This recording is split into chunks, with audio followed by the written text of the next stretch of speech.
Hello, traders. It is Monday. Got a little bit late start today. We have been watching the grandchildren the past couple of days, and that's been kind of taking precedence over everything. Kind of a handful there. But this is my Monday morning show. I am going to just make this real quick. I've got a couple AOKs and my mystery mail call boxes came in from Comic Tom, and I ordered a few of these this time around. Of course, because of that exclusive. I don't really recall what the prints were in this one, but I do have quite a few. TM, how you doing today? Been talking to TM all morning. One of my AOKs came from him, and then I got another one that's actually pretty spectacular. I did want to say these have been opened already, but I ordered a couple Power of the Force figures from Big Boy Toys, and they came in fantastically packaged. The cards were completely mint before the grandson got to them, but highly recommend this company. They have more than just cheap Star Wars toys. So if you're in the market for some action figures, Big Boy Toys did a really cool job. So highly recommend them. Fable, how we doing today? Good to see you, young man.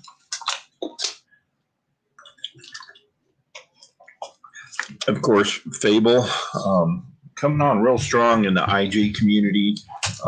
His YouTube's kind of blowing up. We're really proud of everything that he's been doing, everything he's been putting out in the community. I really appreciate that. So I'm going to start today with the Comic Con mystery mail call packages. I got 5 of these in the mail today. I don't know if I'm going to open all 5 of them or not. Had a big announcement over the weekend. Comic-Con is now going to be adding Scoot Comics to every one of his boxes. Scoot Comics is a children's imprint from Scout. And of course, he works real close with Scout Comics. But the Scoot Comics, so aside from the regular mystery mail call stuff that you get from Comic Tom, you will also get one of these exclusive Scoot Comics. And that's really exciting. I know that he's thrilled about it. He's been wanting to get into that market for some time, not so much because of the value of that market, but he's really big on the next generation. You see him a lot promoting, Hero and the Kid, all these younger collectors, and that's super, super cool. A couple more people popped in. Flash by Night, how's it going today? Missing Link, how you doing today, Link? Bobby D is in the house. How's it going, Bobby? Good to see you showing up. Tacky 616. Just have all kinds of people popping in.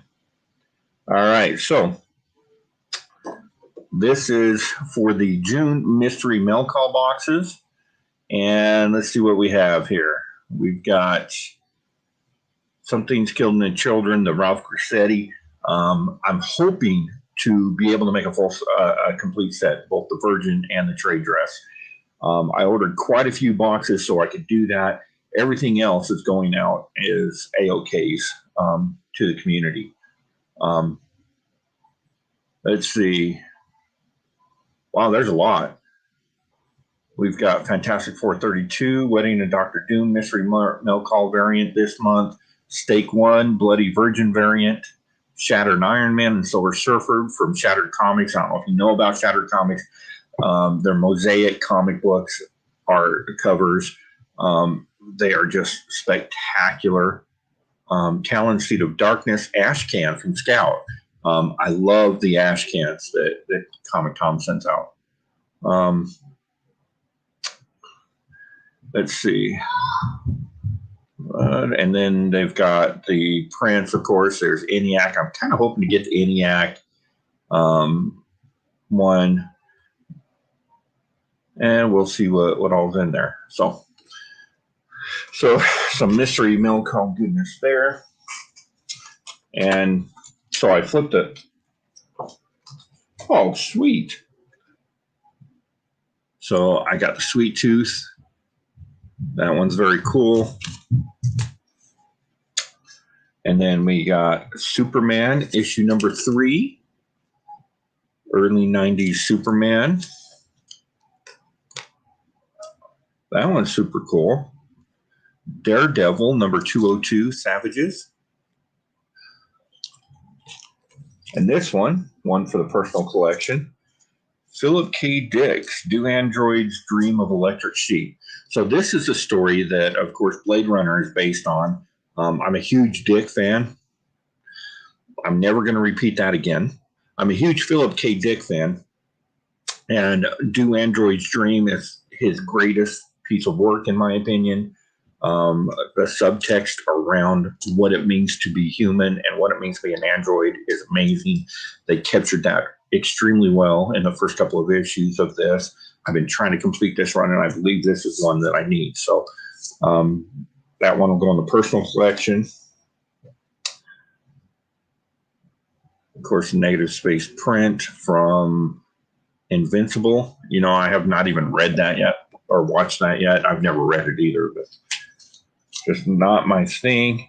Wedding of Dr. Doom. So Fantastic Four, number 32. This is the Mystery Milk Hall exclusive. Beautiful piece of artwork on that one.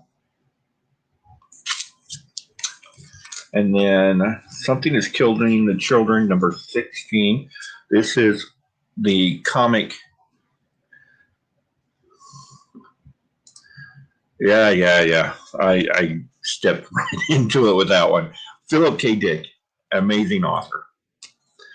So Comic Tom exclusive. So for all these Something's Killing Children, and I don't think anybody knows the story of this book. As we know, there was a hiatus between issue 15 and 16 on the run. And then they rebooted it with a prequel that is kind of the backstory of Erica Slaughter. So it's a younger version of this hero that we've been following for 15 issues. Well, they didn't tell anybody that. Boom Studios didn't tell any of these solicitors that as they were soliciting for store exclusives. So all of the store exclusives had the current, more adult Erica Slaughter on them. But Comic Tom has, in my opinion, the best Something's Killing the Children 16 variant. I do really like a few of them. I know that Torpedo had a really nice one, and of course Hive Comics, they slay everything they touch. There's a spectacular, but I really dig this one from Comic Tom, and that's why I'm trying to make that set. So that's super cool. So that is the trade dress, of course, and so in the next few boxes, we're looking for the Virgin. And then I know with my extras of this one, there are a few people that don't get the Mystery Milk Hall that wanted that book specifically. So I'm going to be doing some AOKs and get these out to some buddies to make sure that they get it in their collection.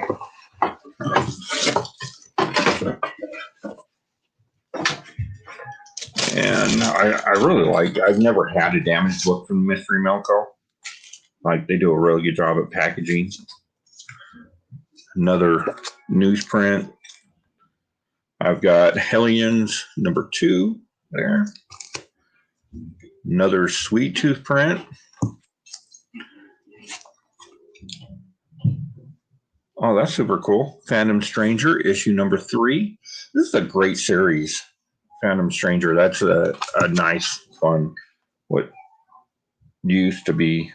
Batman used to be. A low number ENIAC print. So that one's super cool.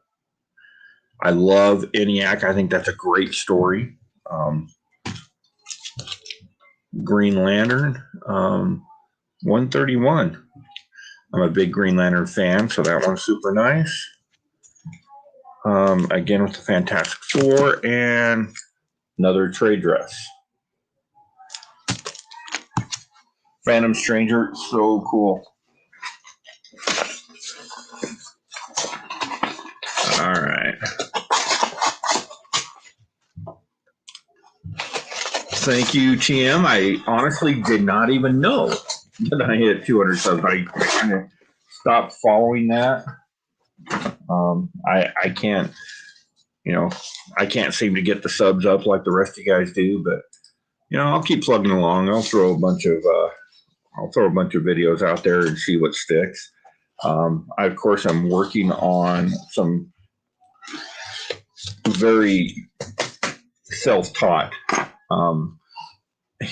comic book history videos, and we'll see where that goes. I like the content, so I'm going to do some of that and see where it ends up.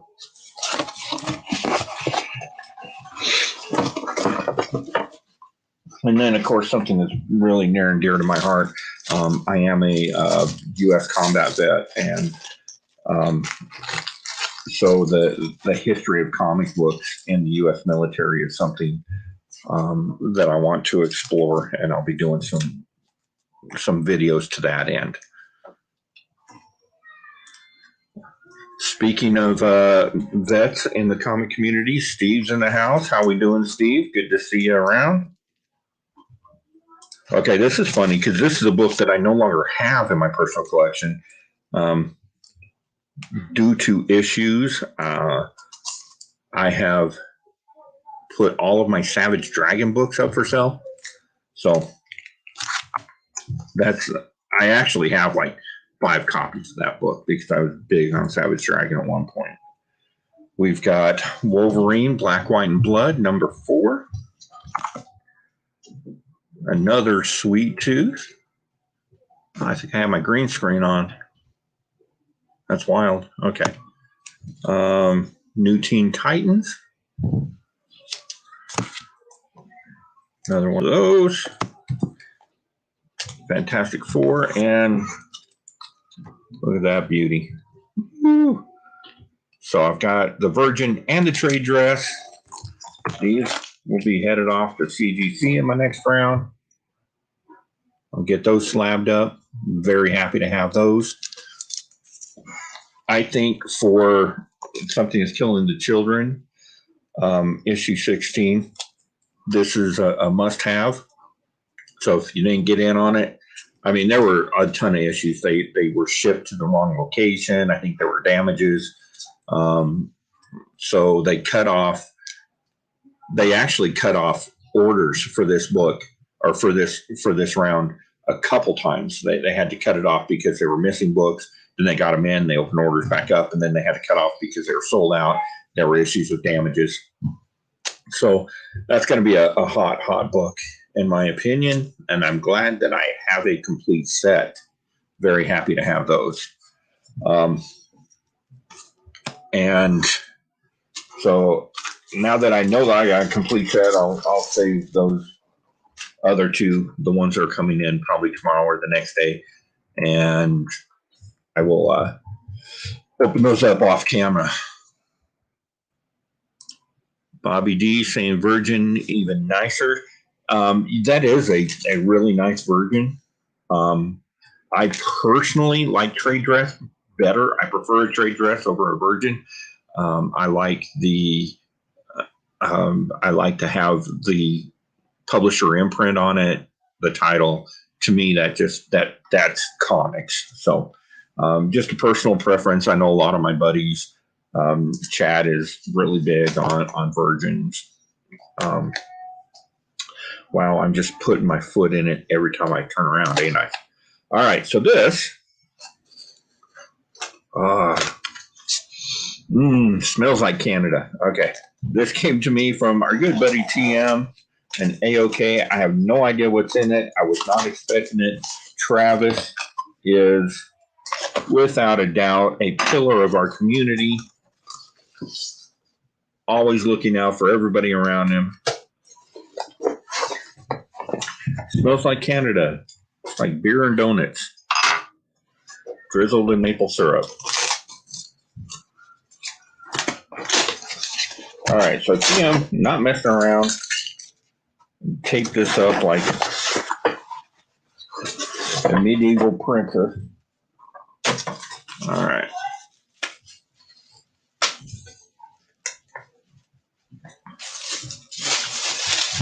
I cannot say how much it means to me to get the AOKs.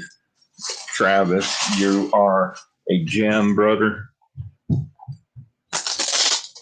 I thank you for the support and everything that you do for every one of us. How's it going, Joe? Good to see you.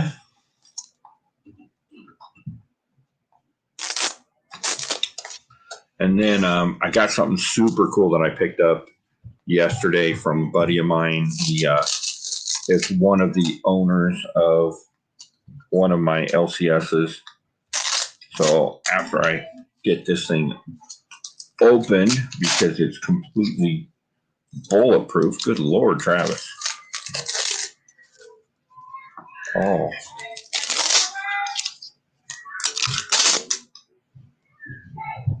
Super cool.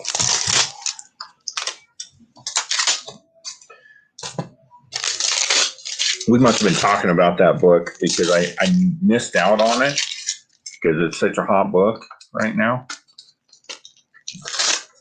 I'll show you guys in a second. Let me get all this tape off.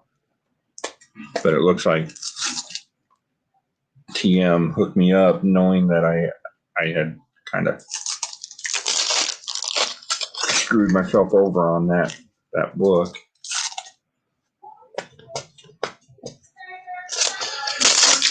Like TM and I have had a couple conversations about, what each other collects and that type of stuff. So I'm expecting something. Like, the young man has done a great job thinking about, oh man, look at that. Whoa. Okay, that is super cool.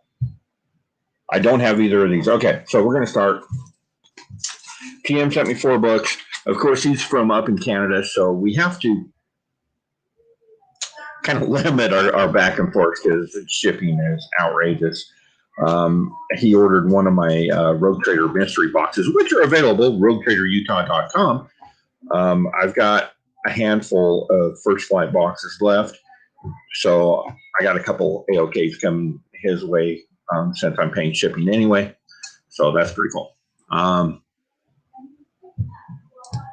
TM has that Reed Richards tape, very much so. Speaking of coffee, that's the one thing I didn't do. So I also got a bag of coffee from Comics on Coffee. You've heard these guys all over Bueller's channel. The best cup of coffee I've ever done. I mean, I'm a coffee snob. I press and I do all that good stuff. And I got their dark roast. Oh, it is spectacular. The best cup of coffee ever. So,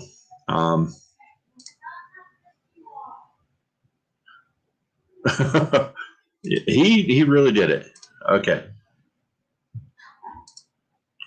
All right. So I'm going to show this off. First of all, we've got first issue, Hawk and Dove. This is a book that's been in and out of my collection a couple times. I really like Hawk and Dove. I am not the type of person, so nothing I ever receive in an AOK will ever be sold. Those stay in my personal collection and will till the day I die. So it's super cool that I have this permanently in my collection now. It will never go out. Hawk and Dove, if you haven't read, it's a great miniseries. Kaisel Liefeld and Kaisel did the art. It's just a beautiful series. And then, of course, a big book right now, everybody's all about Nightwing 78. I think we were in a conversation, and he asked me if I picked it up, and I don't know what I was thinking that week. I was unable to get it. And, of course, they're sold out as soon as soon as they hit the stand. So very cool that I have one. That has been a great run. Nightwing has just been a great run, and it's my own stupid fault because I'm reading it and I'm really getting into it from about issue 72. That's when it really started to pick up and is doing some great stuff. And I should have had it on my pull list, and it's not actually on my pull list because I go into the comic shop on Wednesdays and I'm in there early and I'm able to pull off the books off the shelf. Greg is really cool, allowing me to do my Wednesday show live from Black Cat. So I've always just grabbed it off the shelf, and for whatever reason I didn't. By the time I realized I didn't, they were all sold out. So just crazy. It seems I will press anything. We're going to try olive oil next, probably. Yeah, who knows? I didn't even notice. Yes, it is a newsstand. A little bit of a fold in it, but whatever. Personal collection, perpetually personal collection. So that's super cool. And as everybody knows, greatest space hero of all time is Flash Gordon. I own every bit of film that's ever been done on Flash Gordon. I own all of the movie serials, most of them in VHS, all of them on DVD. I got them on my streaming services, everything Flash Gordon. I'm in the process of grabbing all the toys I can, Funko Pops, everything I can possibly get my hands on for Flash Gordon. And I'm working on these Flash Gordon books. A couple that he sent me. Thank you, TM. This is just amazing. This is Flash Gordon. I'm not sure what number it is. You have to open them up to find out, but it is one that I do not have. Probably in the early 20s, I would imagine. Just kind of looking at the cover. But the big one, this is super hard to collect. You just don't see them anywhere. A King Comics Flash Gordon. So King Comics had an extremely low print run. This is number 8. Look at that beauty. Like, that is just super cool. I'm a huge Flash Gordon fan. So glad to have that back in my personal collection, or have it in my personal collection. So, place of honor. Thank you, TM. You are just amazing. And I'm sure, I'm pretty late to the game on most things, but I'm pretty sure that we're all subbed up to TM. If you're not, please take a moment to do so. He shows off the coolest toys. He does cards. He'll open up his toy boxes and kind of play with them on camera to show you his toys on camera. He's a huge heart and a huge supporter of the community. So, we love you. We love you, TM. Okay, so I went over I picked up some books for a buddy of mine. This buddy of mine owns the Nerd Store. He's one of the owners of the Nerd Store here in Salt Lake, and Dr. Volt's Comics. He is a big foreign comics guy. Probably the most knowledgeable foreign comics guy I've ever met. He just knows all of it. And this is something that he turned me on to, and I'm like, oh, that's super cool. And he gifted me this book. This is not a beginner's book. This is a full-on big boy book. This is the Mexican Amazing Spider-Man non-canon 128, where Peter Parker marries Gwen Stacy. So for those of you that don't know, this company had the rights to publish Spider-Man comic books in Mexico.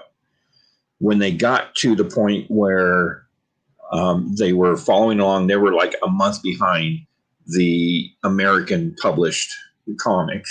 So they got to the point where Gwen Stacy died, and she was such a popular character that they were like, no, we can't kill Gwen Stacy. So what they did is they branched off timelines. And Basically, so they continued a month after the American issues, they would publish the Spanish, the Mexican versions of those in Mexico, and just follow along what the Americans were doing. But they had this branch timeline at that point. So they had the prime timeline where they followed everything that happened in the Marvel Universe, just followed right after the American comics. But then they had this offshoot where Gwen Stacy lived and Peter and Gwen got married. So for a couple of years, they were publishing these non-canon Spider-Man books that took place on a tangent to mainstream American comics. So I don't speak Spanish. I can't read Spanish. It's just a super cool book. My foreign comics collecting is things that are printed in foreign lands that are English. So Australian, UK, South African, stuff like that. But he knows that this is kind of a foreign comics grail for me. So he just gave it to me. So just an outstanding gentleman. I'm hoping to have him on the show to answer any questions about foreign comics. We'll make a big deal about it and get the information out there a week or so in advance. He's in the process of moving from Idaho to Utah, so it's really tough to kind of nail him down. But once we do, it's going to be fantastic. I know we have a con coming up, and I'm going to set up a media booth there. Maybe that'll be the opportunity. Kind of want to do it from his house because his personal collection is insane, like just insane. So very cool. Got some great Comic Tom mystery mail call boxes. Got my non-canon Spider-Man, and from TM, my good friend, thank you. That is just an amazing AOK. I don't think you really understand how much those flash swords mean to me, especially the King. Just amazing.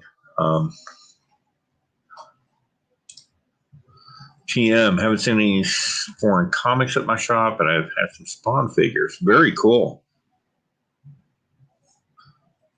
Now, I have some like Japanese Star Wars figures somewhere that I picked up back in the day. See, that's me. I think what's behind me here, a lot of these, my Master Chiefs and my one Dark Saber, these guys, those are all going to stay in the package. But I actually open up action figures and, all this stuff. And I sit down with the grandkids and I play with them. And, they're toys. They're meant to be played with, right? So then that just helps the rest of you collectors out because I'm opening mine. So yours in the package will be worth more, I suppose. So Big Boy Collectibles for those. Very cool company. I was really pleased with those. So that's what I had for you today. Got some cool prints. I'll probably do another short, open up a couple mail calls real quick so I can tag Tom in them. He really did a solid, doing great stuff for the community. And don't forget, my Wednesday show comes out, new comic book day from Black Cat Comics, where we run down the wall and just take a look at some cool books and see what's out. I do that right before he opens, so about 10:30 is when we start that on Wednesdays, Mountain Time. And then Thursday, open mic, 11 o'clock. Not sure that's where I show off my books. If you've got something you'd like to chat to the comic book community about, you can come on and show off what you got and have that conversation. Wednesdays have been kind of rough because I've always been at the comic shop picking up my books. When Fable starts his, he does this live feed on Wednesdays on his Instagram, and that's a lot of fun. He invites people in. It's like my open mic where he invites people in and they talk about books and stuff. So if you're on Instagram, follow Fable One Collection Down, and TM's on that show with him, and they do some pretty cool stuff. Have I watched Loki 2? I haven't. I kind of did. I'm not in 100%. I wasn't in 100% after the first episode, and then 2 came around, and my daughter's out of town, so I've been watching the grandkids, and we were at her house, and we put them to bed, and I sat down to watch it, and I was just dozing off, and I didn't really get to focus on it too much. So I am going to rewatch it. I'm going to sit down in the next couple of days and watch episodes 1 and 2 and see if I get a better feel for it. But so far, it just hasn't grabbed me. Falcon Winter Soldier, I really liked. WandaVision was pretty good, but Loki just hasn't grabbed me yet. I have been watching Bad Batch though, and Cade Bane, like, that's crazy. I was not expecting him to pop up. How savage is that? But yeah, I'm digging the Bad Batch stuff. I want to see more Rex. He's out of that era of Star Wars. My very favorite character is Rex. He's just awesome. Loved him through Clone Wars, and of course Rebels. He was amazing in that. Let's see, because the funny thing about that is it's not my stuff that I show off, right? I mean, that's cool. My Flash Gordons, my El Serpentin Hombre Araña is very cool. Yeah, that of course is mine, but a lot of really super cool stuff I get is just stuff that I get to press for other people, and I'm so humbled and so privileged to be part of the journey of these books. I think that is just phenomenal. I got another book box here. I'll probably open on camera, and I got just a huge stack of work I probably should be working right now. But yeah, I think a lot of it was I'm just so tired. I just couldn't get into it. So pop me up some popcorn, take a couple hours and watch the first couple of episodes. Bobby D, happy Father's Day. Thank you. I love being a dad. I love being a granddad. So, Father's Day is pretty cool around here. I got some great stuff, some shirts, and I get all the coolest geek stuff. Speaking of Bobby D, he sent me an AOK. I'm going to shout out Clint's Comics. Ooh. I was wearing that shirt yesterday, and everybody's like, "Where's Clint's Comics?" But yeah, 50 years. That's pretty impressive. All right. So I am going to get back at it, get some work done. I got a whole passel of presses going at the moment. Time to switch them out. So I appreciate you, comic book community. Join us on Thursday for the open mic, and let's talk about some comic books. Till next time, traders.